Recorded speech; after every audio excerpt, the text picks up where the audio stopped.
Osimhen'den sonra İlkay'la yeniden temasa geçilecek. Galatasaray İlkay'la yeniden temasa geçecek. Hatırlayacağınız üzere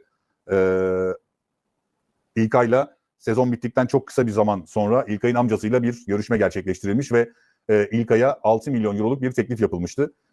İlkay da bu 6 milyonluk euroluk teklifi kabul etti. Osimhen operasyonundan sonra İlkay bedelsiz olarak Manchester City'den gelecek. Galatasaray'da top oynayacak. 6 milyon euroluk da yıllık maaş teklifini kabul etti. Bu önemli Galatasaray için. Galatasaray'da İlkay mı, Hakan mı tercihi arasında hep insanlar, işte özellikle sizler, İlkay diyenler oldu, Hakan diyenler oldu. Hakan'ın maliyeti yüksek, oradan bir bonservis talebi olacak. O nedenle o bonservisi karşılamayalım. İlkay bedelsizse onu alalım gibi yaklaşımlar oldu. Galatasaray'da Okan Buruk da daha çok İlkay gibi bir oyuncuyu istediği için Galatasaray yönetimi Osimhen operasyonu tamamlandıktan sonra müspet ya da menfi, umarım olumlu sonuçlanır.